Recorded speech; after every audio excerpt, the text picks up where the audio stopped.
Remember he called her to get her to send the Uber? Was that before or after she called the police? Does anybody know? Which one came first? The chicken or the egg?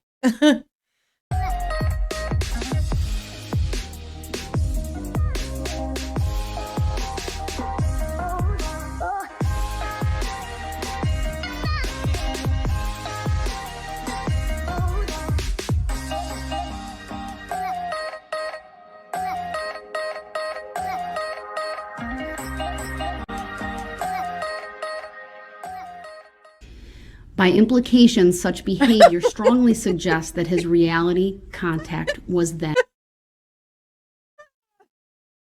Girl gone is crazy, honey. That sounds like some shit that I would say. My screen is fine, but for some reason, my butt is hurting.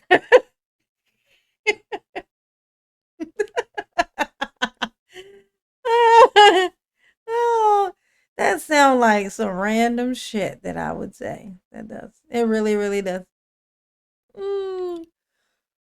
Yeah. Bobby never spanked right. No, Daryl used to get his ass whooped, honey, and he was saving up. He was saving up his raise. He was like, one day I'm gonna be taller than this bitch, and I'm gonna fuck her up. And then, he never got taller than her. And so then he went looking for somebody who was shorter than him, and along came Erica. Okay, he found a little girl on the side of the street and was like, you know what? You're shorter than me. I'll take it out on you. That's the story of Daryl. And intact. When he was shown photographs of driving in the SUV into the parade route, he indicated it was not him. Indeed, he did. And this is again the examiner. It's the boogeyman. I'm sorry, with the police. She's noting the police contact. It was somebody else. Anyway. It was not until Mr. Brooks was in the booking area of the Waukesha County Jail that he displayed some emotion, and this was to, I believe, Detective Stern, where he said, "I didn't mean to kill nobody." Such a remark indicates an awareness of the consequences of his actions and runs counter to a conclusion of an exculpatory mental disease or defect. There's other criteria or other factors. I'm not going to read them all. That was probably one of the more comprehensive explanations of why that examiner did not conclude that there was support for the special plea of not guilty by reason of mental disease or defect. All four examiners shared similar observations. Certainly their conclusions were that there was not support for the special plea.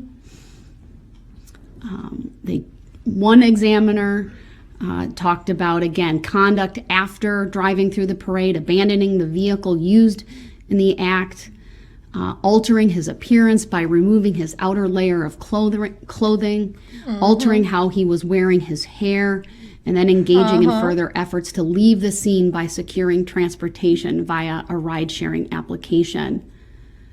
You're gonna be slick, honey. This particular examiner went on to say, while he essentially, meaning Mr. Brooks, disclaimed any memory of those actions and could therefore not explain them, such behavior strongly suggest His stupid ass was running around in the dead of fucking winter. In the dead of winter with no fucking shoes on. Pulled off the one little bit of a coat that he had on, which was his hoodie. And now he's running around with no fucking shoes. In the dead of winter.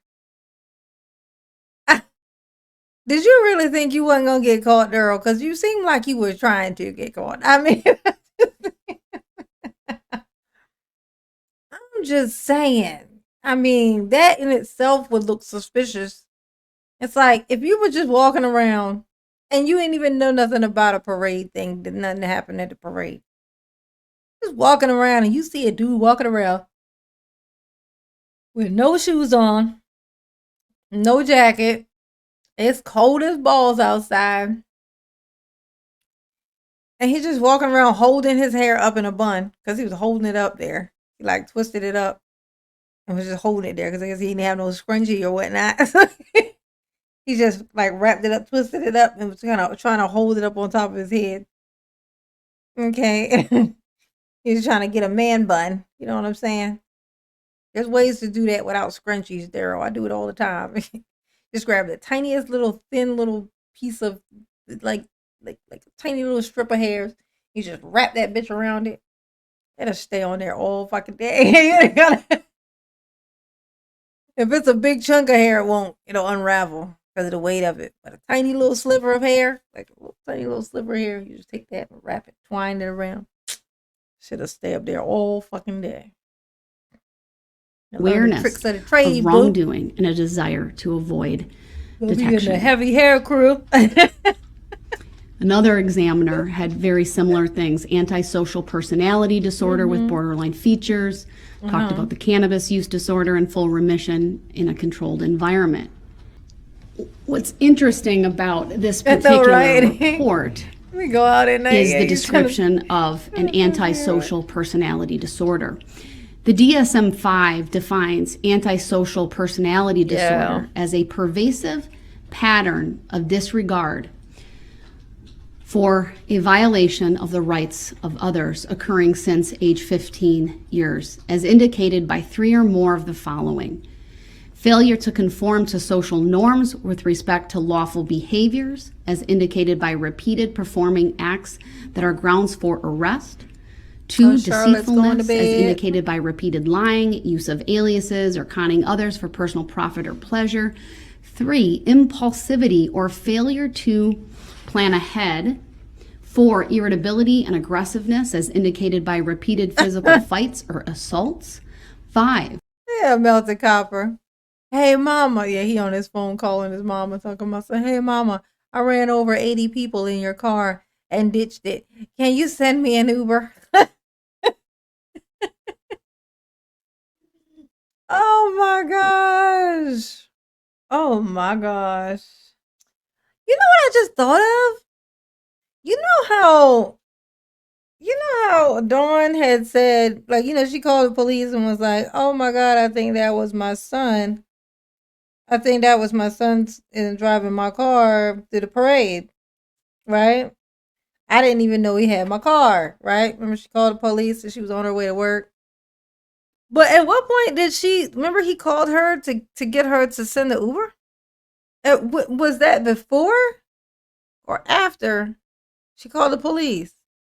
Does anybody know? Which one came first? The chicken or the egg? Did she call the police and then he ended up calling her? Because it all happened very quickly. Like, he was like roaming around. Like he did the thing and then he drove off and then he crashed the car. He got out of the car and he tried to run. He jumped the fence. He lost the slipper, so he went into the playhouse, and that's where he ditched the other slipper and the sweater. So then he goes running off. So that's when we see him with a red shirt on, and he's asking the people for phones. A couple of people let him use the phone. He called his mom, called for the Uber thing, and then he started walking. Because maybe he was waiting around that area or whatnot for the Uber. He couldn't find the Uber. So then he went out to another place and started trying to find somebody else to use their phone so he could call and check on his Uber. So I wonder at what point, and then once he got to that guy's house was when he talked to her again. But at the very first time when he called and talked to his mom about the Uber, like, did she call the police before or after that?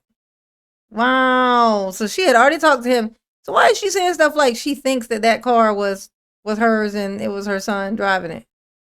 If she knows damn well it was, because he's over there right down the street from there trying to get her to send an Uber there.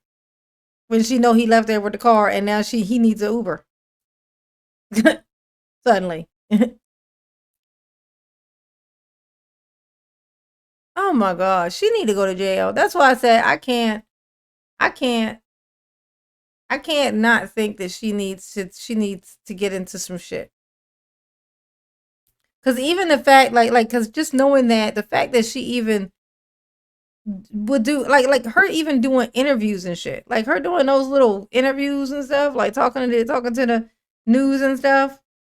Like, what right do you fucking have to be on there having a fucking opinion when you basically just tried to help him? You tried to assist him in escaping a crime scene.